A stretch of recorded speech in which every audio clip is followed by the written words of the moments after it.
안녕하세요. 세상에 소망의 소식을 전파하는 철수목사TV의 김철수 목사입니다. 여러분 만나 뵙게 되어 대단히 반갑습니다. 오늘은 기도를 주제로 하여 여러분과 말씀을 나누어 보고자 합니다. 만약 기도가 주는 가치가 얼마나 큰 것인가를 제대로 이해한다면 기도하지 않을 사람은 한 사람도 없게 될 것입니다. 틀림없이 여러분도 기도하게 될 줄로 믿습니다.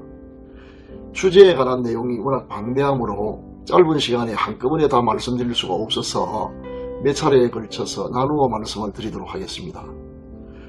먼저 세계의 역사를 바꾸어 놓았던 아이젠하워의 기도에 관한 동영상을 시청한 후에 이어서 기도가 무엇인가, 즉 기도의 본질에 관해서와 그 중요성에 대해서 말씀을 드리겠습니다. 끝까지 시청하시면 반드시 많은 유익을 얻게 될 것입니다. 1939년 9월 1일 독일이 폴란드를 침략함으로써 제2차 세계대전이 시작됩니다. 독일은 짧은 기간에 거의 전 유럽을 장악해버렸습니다. 그리고 마지막 보류로 남아있던 영국마저도 독일 군대의 막강한 화력 앞에서 전세가 불리해지고 폐색이 짙어져 갔습니다. 마침내 미국을 끌어들여 국제연합군을 창설했습니다. 그리고 국제연합군은 프랑스에 주둔하고 있는 독일 군대를 몰아내기 위하여 프랑스 서북부 지역인 노르망디 상륙작전 계획을 수립합니다. 노르망디 상륙작전을 위하여 미국을 비롯한 연합국의 엄청난 병력과 화력이 영국에 집결되었습니다. 이 작전의 성공 여부에 연합국에게 운명이 달려 있었습니다. 후에 미국의 제34대 대통령이 되는 아이젠하워 장군이 연합군의 총사령관으로 작전을 지휘했습니다. 아이젠하워는 어린 시절 비록 가난했지만 신앙심이 돈독한 가정에서 성장했습니다. 그러나 노르망디 상륙작전은 반드시 고려되어야 할 여러가지 환경적인 제약을 가지고 있었습니다. 작전 개시가 가능해지려면 최소한 2가지 이상의 조건이 맞아야 했습니다. 첫째는 야간이라도 조종사의 시야가 확보될 수 있도록 마늘의 때가 되어야 했으며, 둘째는 상륙해야 할 지역이 조수간만의 차이가 큰 해변이라서 연합군을 태운 상륙전이 최대한 육지가 가까운 해안까지 도달할 수 있도록 수심이 깊은 밀물의 때를 기다려야 했습니다. 만약 물때를 잘못 맞추게 되면 상륙중에서 하선한 병력들이 갯벌을 지나 육지에까지 도달하는데 많은 시간이 소요되므로 적에게 공격을 당할 위험성이 매우 컸습니다. 이 모든 조건을 고려하여 1944년 6월 5일과 6일 사이 야간에 작전을 개시하도록 계획을 수립했습니다. 그런데 5월까지만 해도 아주 쾌청했던 날씨가 6월에 들어서면서 갑자기 돌변하여 나빠지기 시작했고, 특별히 6월 4일날의 악천후는 작전이 예정대로 시행됨이 불가능함을 보여줬습니다. 강풍과 파도는 상륙 모선이 상륙전을 발진시킬 수 없게 했으며, 낮은 시기에는 항공기의 활동이 불가능하게 했습니다. 그러나 이 일을 어쩝니까? 이미 상륙작전에 사용될 어마어마한 무기와 군수품들을 실은 함선들은 영국의 항구를 출발한 뒤였습니다. 연합군은 작전을 연기할 수도, 그렇다고 개시할 수도 없는 절체절명의 위기의 상황에 놓이게 되었습니다. 전투 개시와 관련하여 아이젠하워 장군이 어떤 결정을 하느냐에 따라서 이 전투에 투입된 수많은 무기와 군수품들, 그리고 약 15만 6천여 명의 병사의 목숨이 달려 있었습니다. 그뿐만이 아닙니다.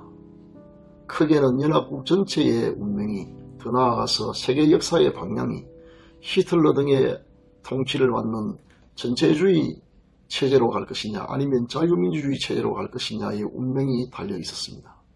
그러니 아이젠하워 장군의 심적인 부담이 얼마나 크겠습니까? 그러나 세상에는 인간의 힘으로 감당할 수 없는 수많은 일들이 발생하고 있으며 전쟁의 승패에 결정적인 영향을 미치는 기후 문제도 그 문제 중에 하나인 것입니다.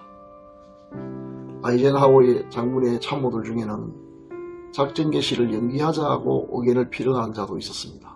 그러나 모든 작전 준비가 끝난 후 아이젠하워 장군은 항구가 내려다 보이는 산언덕 위로 올라가 땅에 무릎을 꿇고 모자를 벗은 후 하나님께 간절히 기도하기 시작했습니다.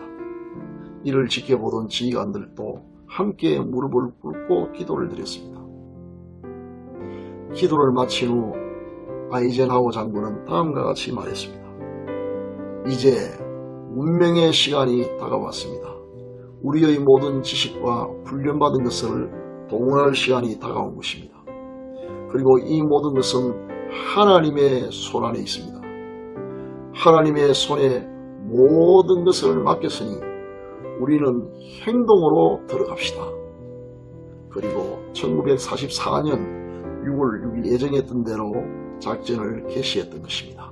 이때 악천후를 고민했던 영국의 윈스턴 처칠 수상과 미국의 루즈벨트 대통령 등 연합국의 많은 지도자들이 하나님께 열심히 기도했다고 합니다. 특별히 루즈벨트 대통령은 자신의 집무실에서 17시간 동안이나 기도했다는 놀라운 일화가 남아있습니다. Almighty God, our sons, pride of our nation, this day have set upon a mighty endeavor, a struggle to preserve our republic, our religion. 드디어 작전이 개시되고 놀랍게도 기후가 바뀌기 시작했습니다. 악천후가 변하여 연합군에게 유리한 호천후로 바뀐 것입니다.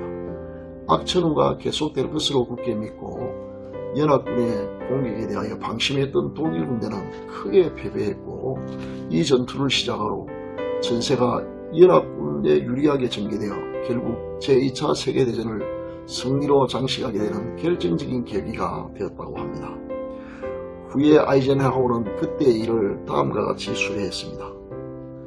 작전 개시 이후 24시간 이내에 내게 벌어진 사건들은 내 인생에서 전능하시고 자비하신 하나님의 존재를 증명해 주었습니다.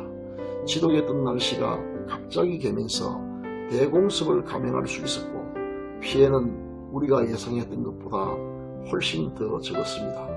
우리와 함께 하신 하나님께 감사를 드립니다.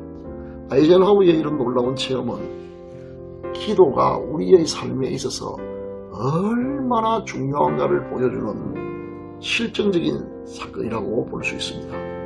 이제 당시에 치열했던 전투 장면을 잠시 동영상으로 시청하신 후에 다음의 이야기를 이어가도록 하겠습니다.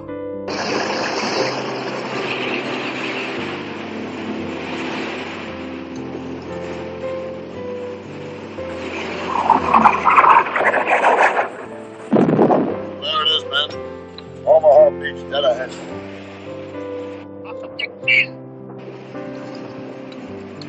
Stand by! Fire!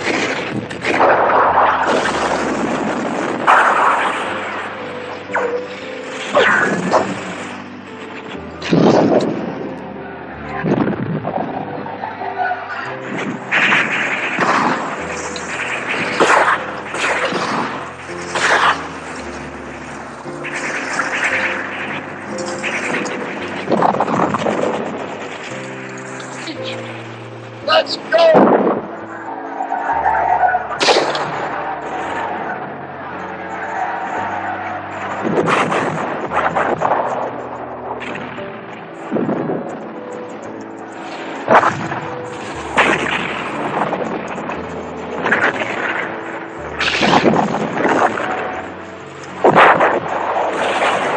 50마와 같이 노르만디 상륙작전은 성공을 했고 이후 연합군은 승기를 잡아 결국 세계 제2차 대전에서 승리하게 됩니다.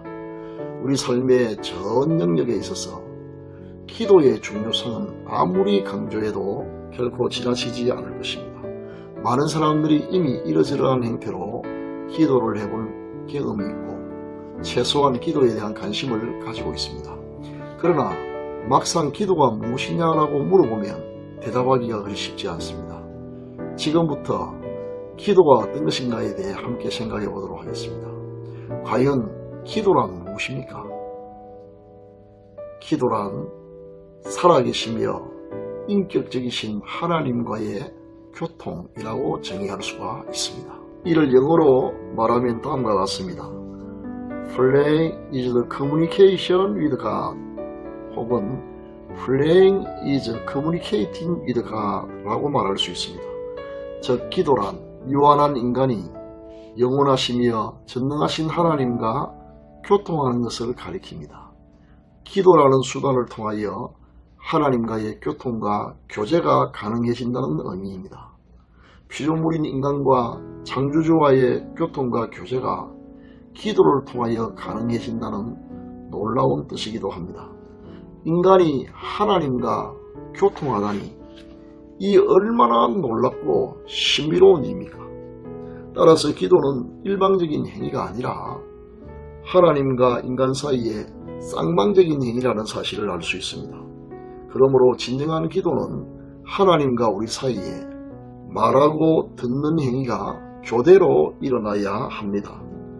즉 우리가 먼저 하나님께 말씀을 드리고 그 후에 우리에게 하시는 하나님의 말씀을 듣든지 아니면 하나님께서 우리에게 먼저 말씀을 하시고 우리가 그 하나님의 말씀을 듣고 다시 하나님께 말씀을 드리는 것과 같은 행위가 번갈아 일어나야 한다는 것입니다. 다시 말씀드리지만 기도란 하나님과 우리 사이에 대화라고 할 수 있습니다. 성경에서 그런 예를 얼마든지 찾아볼 수 있습니다. 출애굽기 14장 15절 말씀에 보면 여호와께서 모세에게 이르시되 너는 어찌하여 내게 부르짖느냐 이스라엘 자손에게 명령하여 앞으로 나아가게 하라고 하신 말씀이 있습니다. 즉 홍해 앞에서 위기를 만난 모세는 하나님께 부르짖으며 기도했고 하나님은 모세가 기도하는 것을 들으시고 그리고 모세가 해야 할 바를 모세에게 지시하신 것입니다. 따라서 기도는 일방적인 주술과는 다른 것입니다. 제가 어렸을 때 출석하던 교회 부근에 고목나무들이 몇 그루 서 있었는데 동네 사람들이 명절만 되면 그 고목나무에 마른 맹태 등을 줄로 묶어 걸어놓고 소원을 비는 것을 종종 보았습니다. 그러나 아무리 쳐다봐도 사람들이 일방적으로 자기의 소원을 빌 뿐이지 고목나무가 소원을 비는 사람들에게 대답하는 것을 본 적이 없습니다. 왜냐하면 고목나무는 들을 수도 말할 수도 없는 비인격적인 존재이기 때문입니다. 우리가 하나님께 기도를 드릴 때에 고목나무에게 빌듯이 일방적이어서는 안 됩니다. 그러므로 기도할 때 우리는 하나님께서 반드시 살아계신 것을 믿어야 합니다. 그리고 우리의 소원을 다 말씀드린 후에 우리에게 응답하시는 하나님의 음성에 또한 귀를 기울여야 하는 것입니다. 기도할 때 우리가 간과하지 말아야 할 또 다른 중요한 내용이 하나 있습니다. 우리 인류의 시조였던 아담과 하와는 본래 하나님과 직접 교통할 수 있는 특권을 가지고 있었습니다. 그러나 범죄함으로 말미암아 그 특권을 상실해버렸고 예수님이 우리를 구원하시기 위해서 이 세상에 오셔서 우리의 모든 죄값을 갚아주심으로 이제 우리는 오직 예수님을 통해서 하나님께로 갈 수 있습니다. 그러므로 기도할 때 반드시 예수님의 이름으로 기도해야 한다는 것입니다. 기도의 중요성은 이루다 말로 할 수가 없습니다. 기도는 우리 영혼의 호흡이요. 기도는 능력의 도구이며 기도는 영적인 무기입니다. 기도에 대해서 드리고 싶은 말씀이 너무나 많이 남아 있습니다. 앞으로 기도의 내용과 순서는 어떠해야 하며 그리고 기도하는 자세는 어떻게 되어야 하는가, 기도는 왜 응답받을 수밖에 없는가, 그리고 응답받는 기도의 요건이 어떤 것인가에 대해서 시리즈로 동영상을 올릴 계획입니다. 기도에 관심이 많으신 분들은 기대하시고 꼭 시청해 주시기를 부탁드립니다. 어떻습니까? 오늘 말씀을 듣고 기도가 어떤 것인지에 대해서 이해가 되셨습니까? 지금 하나님께 기도를 드려보는 것은 어떻겠습니까? 아무쪼록 기도하는 여러분에게 하나님의 구체적인 응답이 있으시기를 바랍니다. 성경을 몇 군데 인용하면서 오늘의 이야기를 마치고자 합니다. 다음 뵐 때까지 부디 건강하시고 갱년하시는 모든 일이 형통하기를 우리 주 예수 그리스도의 이름으로 축원합니다. 여러분의 좋아요와 구독 신청은 복음을 널리 전파하는 데 큰 도움이 되며 그렇게 함으로 저와 함께 복음 전파의 동력자가 될 수 있습니다. 감사합니다. 마태복음 7장 7절에서 11절 말씀을 인용하겠습니다. 구하라 그러면 너희에게 주실 것이요 찾으라 그리하면 찾아낼 것이요 문을 두드리라 그리하면 너희에게 열릴 것이니 구하는 이마다 받을 것이요 찾는 이는 찾아낼 것이요 두드리는 이에게는 열릴 것이니라. 너희 중에 누가 아들이 떡을 달라 하는데 돌을 주며 생선을 달라 하는데 뱀을 줄 사람이 있겠느냐?